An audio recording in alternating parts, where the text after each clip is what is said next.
Поздрав, драги гледачи.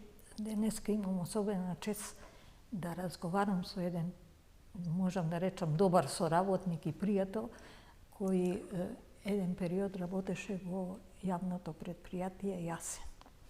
Това е Михаил Малахов. Не знам колку луѓе знаат, ќе започнам со тоа дека е внук на Марија Малахова, жена која направи една представување на народна носија и која беше отштампана во еден пример, во едно издание и сега се бориме да тоа го продолжиме. Михаил, представи ни се, кажи ни во кратко нешто за себе и како дојде до тоа да бидеш директор на Јасен. Да почнем од последното. Директор во Јасен станав на јавен оглас. Конкурирав како многу. Имав некоја си среќа. Управниот одбор сметаше дека треба мене да ми се даде шансата да управувам со Јасен, односно јавно предпријатие за управување и заштита на повеќе наменско подрачје Јасен. Единствено такво во Македонија. Да, единствено е, бидејќи и заради него и во Законот за заштита на природата постои посебна категорија, повеќе наменско подрачје. Подрачје кое е често врзувано со мистерии, со незадоволство на поречаните. Зошто? Затоа што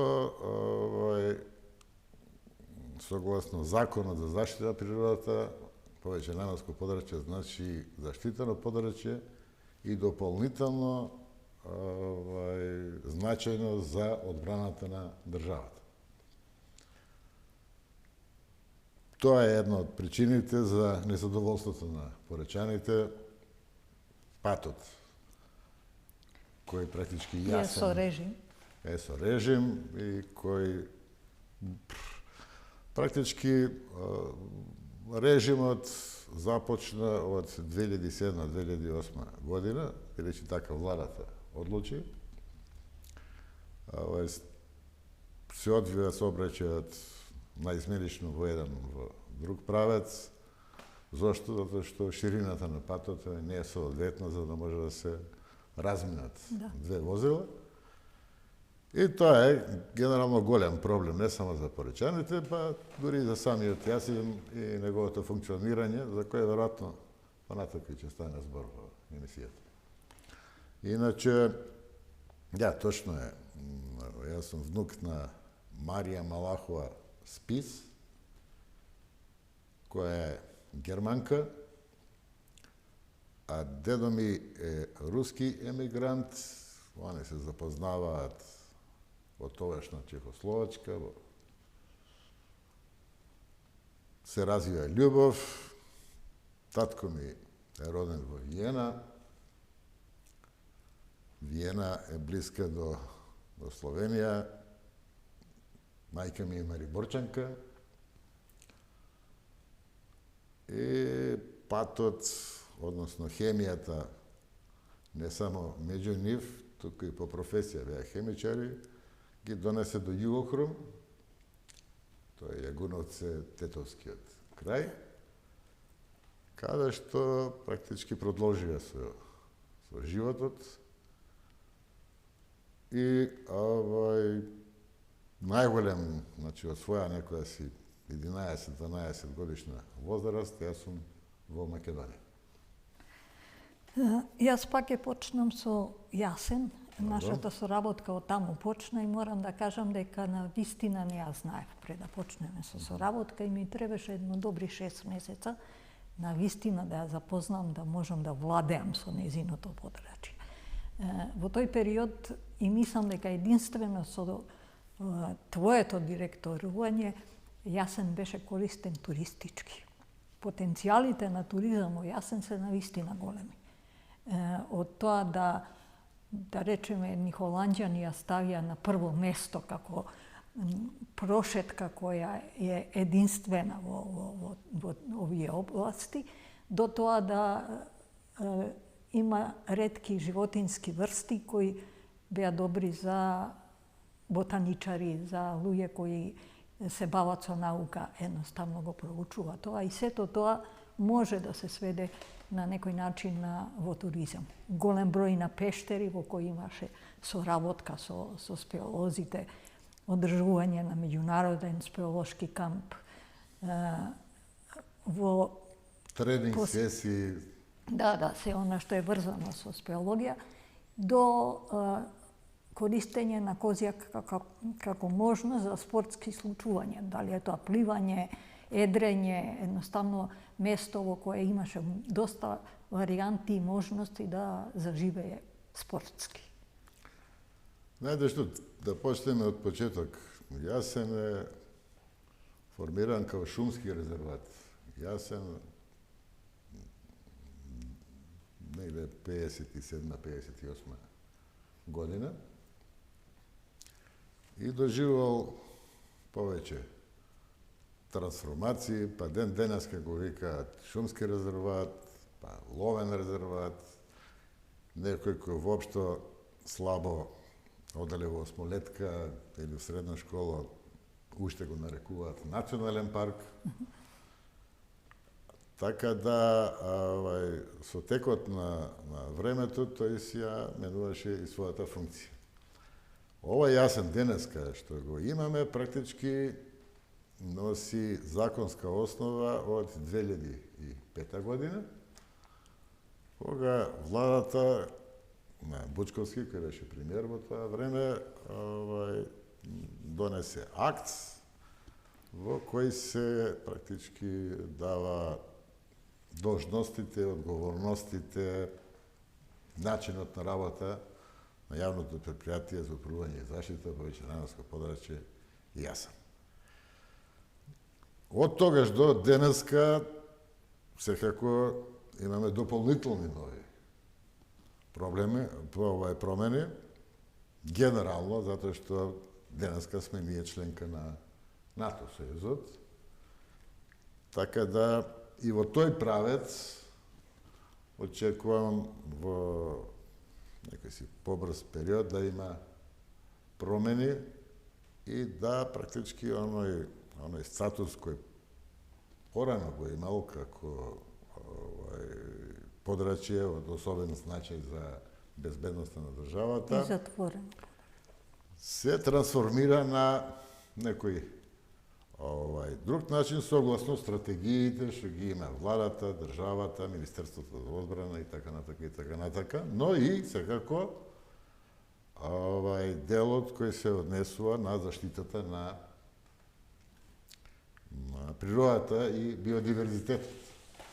Вие сте добро запознаена дека некоја си од 11, 12, 13 година се вршише валоризација на природните вредности на Јасен со учество на странски експерти, домашни експерти, со граѓанскиот сектор. Беше вклучен Македонското еколошко друштво, што го сметам за исклучително спремна невладина здружение. И допринесе со значаен дел на проучување и накажување за... Апсолутно. Преку тоа практички се дозна вистинските вредности на Јасен. Конечно дојдовме до факти кои не упатуваат што всушност ние треба најповеќе да заштитуваме. Па од 2007 година, кога јас станав директор, во тој правец и почнав да се движам. Значи, пред се, зошто? Затоа што Јасен не е буџетски корисник и тоа има две страни. Едната страна е што за да се обезбедат материјални средства, мора да се користат природни ресурси, а од друга страна, доколку си финансиски независен, си многу послободен во проектирање, во извршување на некои си идеи кои можат едноставно да го напредат целото тоа подрачје. Во таа смисла, во Јасен е задолжен со управување на 2 државни ловишта, каде што главна цел, за разлика, кој веројатно многумина ќе изненади, не е ловот. Него е отстрел. Туку сушност се репроцентрите. Државните ловишта, согласно закон, би требале да бидат место каде што преку производство на дивеч под контролирани услови, значи во огради, со стручна селекција, тој дивеч, како жив, би се распределувал секаде низ ловиштата на цела Македонија, каде што имаме дисбаланс во однос на одредени видови на дивеч. Значи, практички, еден дел од средствата кои ги обезбедувавме за нашето секојдневно работење беа практички од продажба на жив дивеч. Секогаш се трудев да ловот биде сведен на минимум. Мојата филозофија... И ловот не е лов, него отстрел у суштина. Апсолутно. Но мојата филозофија беше подобро да имаме 10 до 15 ловци годишно, Скапо да им кои наплатите. скапо ќе бидат, каде што дивечот, односно трофеите кои ќе ги освојат, ќе бидат скапо наплатени, наместо да имаме 500 ловци кои едноставно тамо неконтролирано ќе може да извршуваат таа функција. Јас се сеќавам на приказна, не е приказна, него е нешто што е реалност, дека дивите свињи во Јасен се строго зачувани бидејќи не се мешани. И дека како такви се на некој начин уникатни на овие балкански простори. Тоа е огромна предност, бидејќи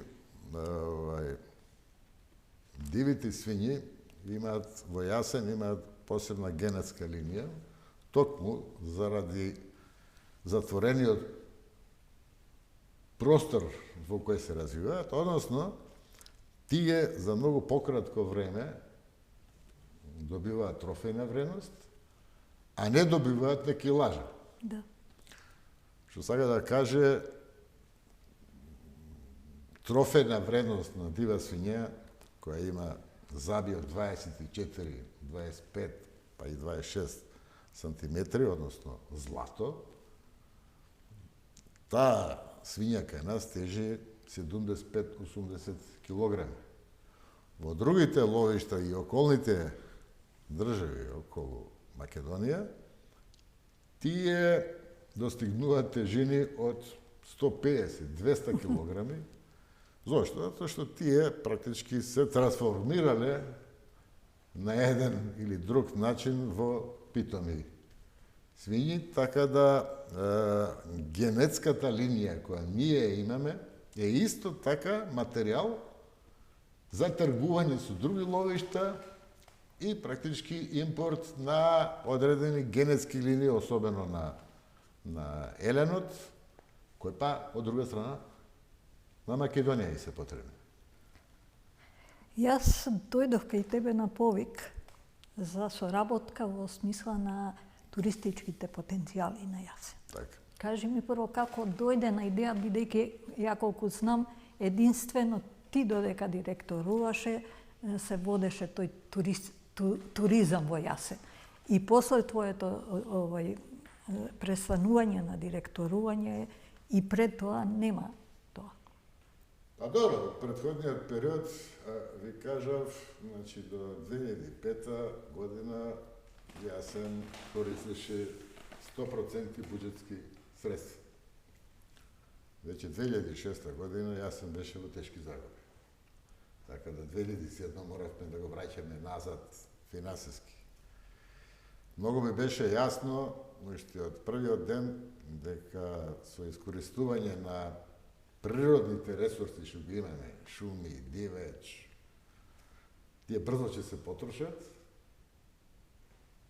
и повторно ќе останеме без средства за наш собствен развој. И секако веднаш сватив дека продажбата на услуги е далеку поумна варијанта, така да во таа смисла прво што и наједноставно е да се изведе е да практички почнат да се изведуваат туристички посети на Јасен. Заради комплексноста, повторно кажувам, на Јасен, тие посети мораа да бидат пратени секогаш со наш водич, што е многу практично, бидејќи големината на Јасен од 320 км квадратни е простор каде што човек може лесно да се изгуби. Второ, пременував некои си искуства и знаења кои ги имав стекнато порано во мојот живот во Канада, па секогаш во таа екипа кој пратеше туристите имаше парамедици, не дај Боже да се случи нешто. А благодарејќи на тогашната буџетска помош, тоа што ни помогна, изградивме и многу добри планинарски патеки, со патокази, со одморалишта, со места за засолување доколку им дојде до нагла промена на временските прилики, така да користејќи го интернетот, вашето искуство и знаење, почна не само домашни туристи ни доаѓаат, туку дојде дури еден цел тим од национални паркови и Ја донесов фотографијата на Италија, каде што луѓето едноставно беа воодушевени од она што го гледаат, особено што не беа спремни за подолги прошетки, па моравме да ангажираме посебни возила кои од тогашната единица за брзи интервенции луѓето ни помогна, ги однесоа луѓето на непристапни терени, видеа тоа што генерално ги воодушеви, но стара болка е што тие има свој водич, кој наводно знаеше италијански да преведува, што веднаш ме налути, бидејќи првата реченица беше вие се наоѓате во Националниот парк Јасен. Ја реков, добро, доста е, со оглед дека добро зборувам англиски, продолживме на англиски јазик, така да избегнавме срамот да ги запознаеме со подрачје од друга категорија и едноставно тоа навистина не би смело да се случува. Јас секогаш ја кажувам мојата случка со нив, им покажував орхидеи кои ги има во Јасен и знам дека има 5 врсти, а најдов 4. Беше време за ручек и 5-та ја скинав цветот и го однесов да им го покажам. Едниот од нив толку беше наљутен дека тоа го направив. Станав свесна дека у суштина колку и каков однос имаат тие кон уникатни растенија што ги има, а каков однос имаме ние. И тоа постојано го кажувам како пример. Јас би сакал да одговорните во владата, во животна средина, разни агенции сватат важноста да се зачува тоа природно богатство,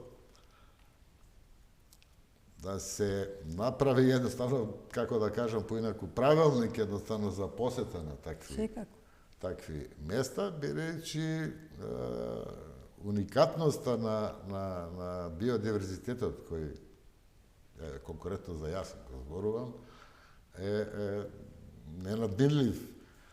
А мене особено горд ме направи мислењето на познатиот Аплтон, кој е денеска директор генерално на сите заштитени подрачја во Европската Унија. Имавме чест да ни биде Да не биде и Соработник, гостин, и да. соработник, и учесник во практички во револуцијата. валоризацијата. И тој кажа дека до сега, од она што го видел, дека јасен е меѓу првите 15 најзаштитени подрачја во Европа, што со оглед на бројот на такви заштитени подрачја во Европа сме многу на високо На високо ниво. ниво. За жал, морам да го кажам тоа, таа приказка престана. Да, токму тоа сакав да го напоменам. Престана туристичките посети, престана да се внимава на реткостите, на животната средина, особено, бидејќи после мене дојдоа 4 директора, особено четвртиот, Новица Зечевиќ, мислам, јас такво девастирање на едно заштитено подрачје навистина неам видено и сум длабоко се надевам, па и сум уверен со оглед дека веќе го запознав новиот директор Ангеле Сотировски, кој е назначен во Јасен, за сега ми се чини као ВД. И бидејќи гледам во него желба да состојбата од претходниот период едноставно се врати, колку што е тоа возможно, дефинитивно ќе треба многу време Дефинитивно. тоа да се врати, но мислам со оглед на изменетите состојби и геополитички, и политички, и економски, го гледам неговиот интерес да продолжи По тој пат. по тој пат, особено во делот на услугите. Браво. Односно, да се искористи акумулацијата Козјак, Јас донесов слики на кои може да се види колку во времето кога беше директор имаше настани кои навистина многу значеа и многу луѓе доаѓа и штета е да тоа не се продолжи. Да речеме еден маратон за кој пливачите рекоа дека е еден од најдобрите стази за маратон на 10 километра.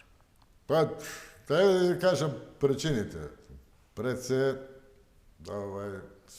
со пливањето сум од мали ноги, тренирав пливање, дори еден краток период бев и председател на пливачката федерација.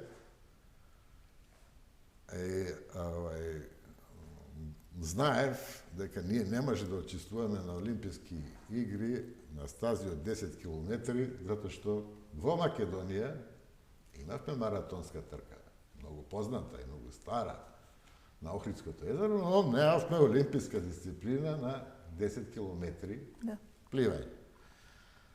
Така да со помош на луѓе од Факултетот за физичка култура, особено Димитрија Поповски шкипер, кој почина Со кого имавме многу добра соработка. многу добра соработка, направивме стаза, ја регистриравме во ФИНА и имавме минимум 40 пливачи, понекогаш, значи, многу повеќе него што имаше Охридскиот маратон.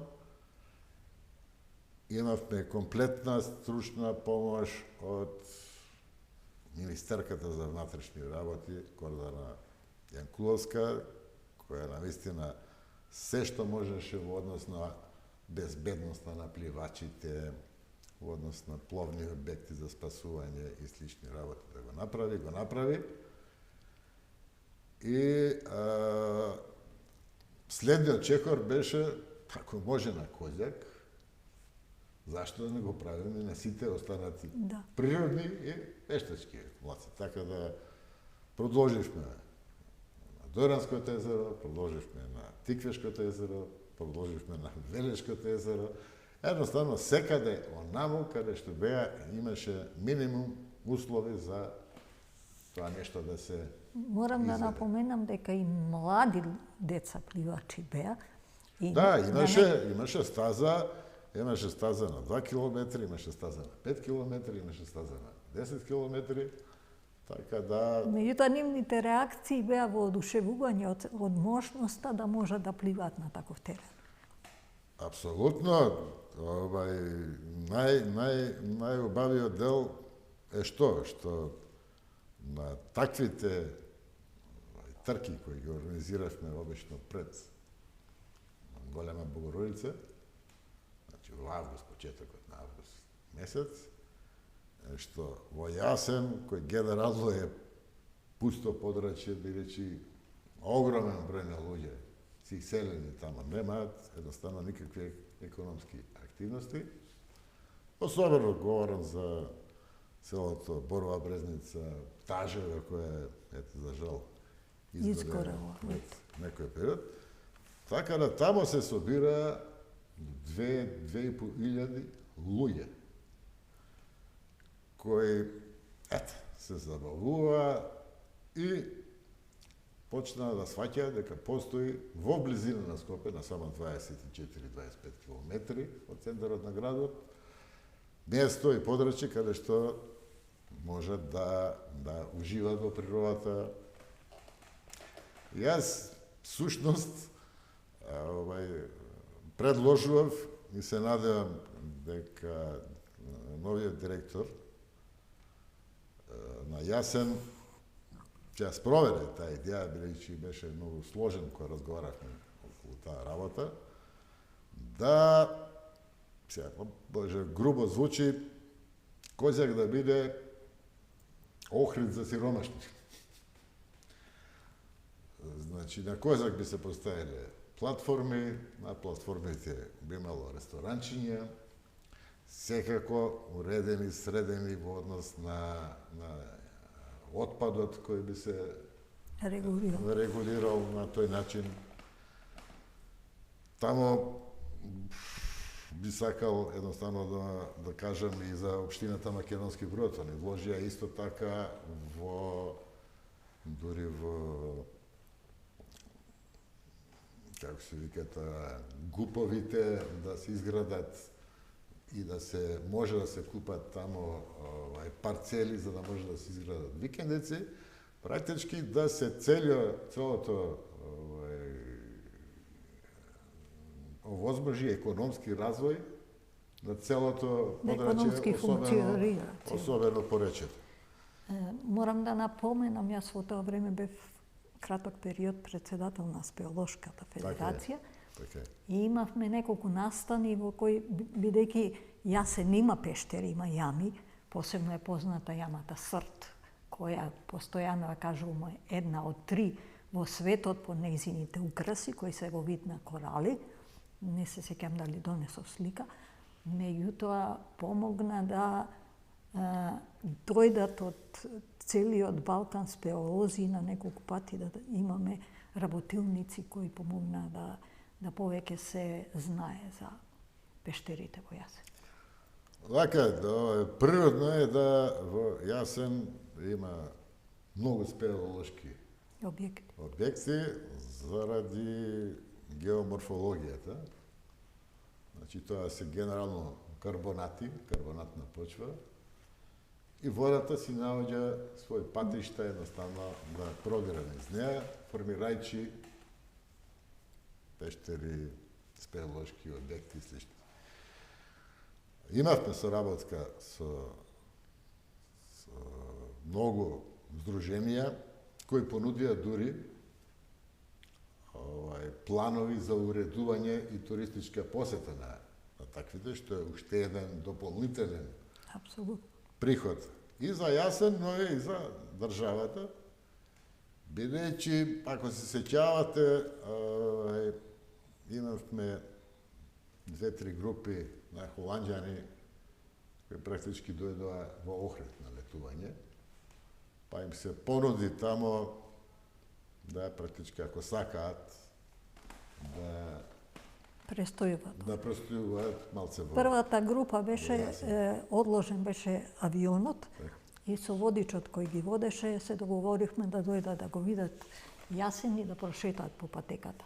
Она што е многу битно беа одушевени од сето тоа и ја пренесоа таа приказна. Јас отидов во агенцијата која носеше Холанџани, меѓутоа не бев доволно разбрана дека треба да ги носат во Јасен, бидејќи тие прогласија за прво место во Македонија која би го посетиле, едноставно од причина што тогаш не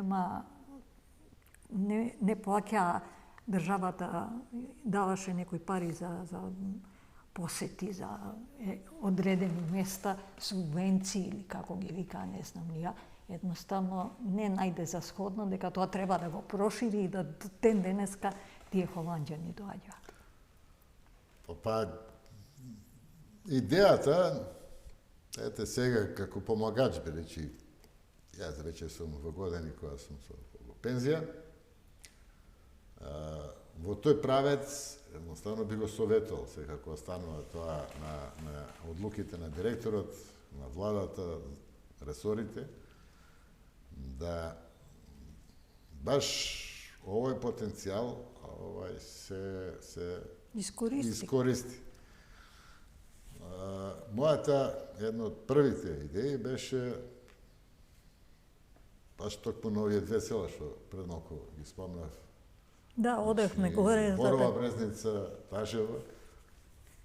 Тама да веќе може да има престој таму. Скоро и да нема жители.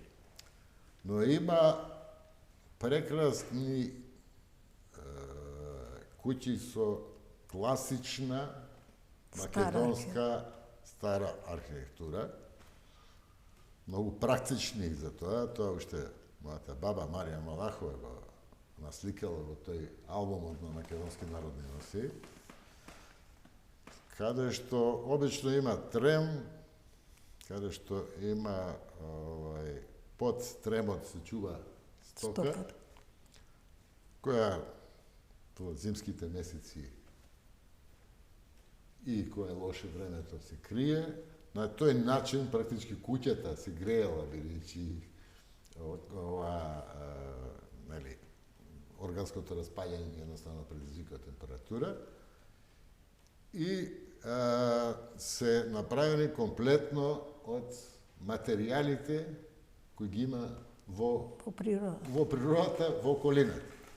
И сега замислите да сите тие куќи кои имаат собственици и кои треба да останат собственици, да им се помогне да ги реновираат куќите, за потребите стариот стил, само во оригиналниот стил, за потребите на туристите, кои едноставно би престојувале таму по недела дена, би јаделе она што се готви таму, би учествувале во самото тоа. Апсолутно, они би биле оној дел од туризмот кој мене најповеќе ми се допаѓа. По мене не е туризам, ако едноставно слеташ во Охрид, те однесат на графче тавче, јадеш пастрмка и се враќаш назад. Така да они да учествуваат, да тамо едноставно поканеме неколку винари. Да имаат буриња за тестирање. Меѓутоа можноста да измолзат крава, да направат сирење, да собираат јајца е нешто што е... Да дадат своје искуство во однос на преработката на тие, тоа веќе значи активен одмор.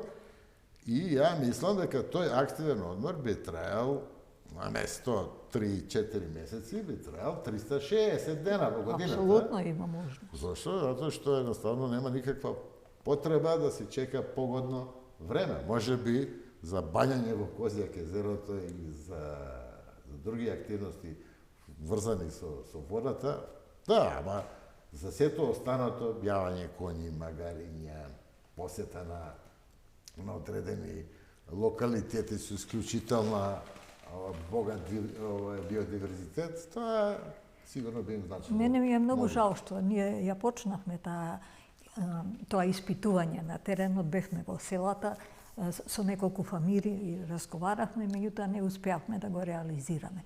Морам да напоменам дека сегашниот директор е многу брго дојде. Да.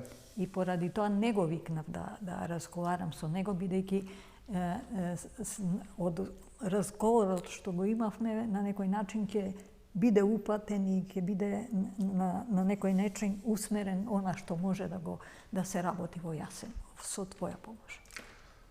Па знаете, како што слушаме и од излагањето на премиерот за тие 100 дена влада, дека она што го очекувале дека е лошо, сватиле дека е многу полошо од тоа што го очекувале. Јас се обидав веднаш да му кажам дека состојбите се можеби и уште многу полоши од она што мене ми е познато. Така да, негов единствен практички начин да го зачува заштитеното подрачје, да практички имаме како Македонија со што да се гордееме пред странци и да излеземе од она клише или Охрид, или Доран, или не знам, Баврово, или свеедно кој локалитет, да излеземе, да едноставно им понудиме нешто различно, бидејќи сите оние кои од странство доаѓаат тука,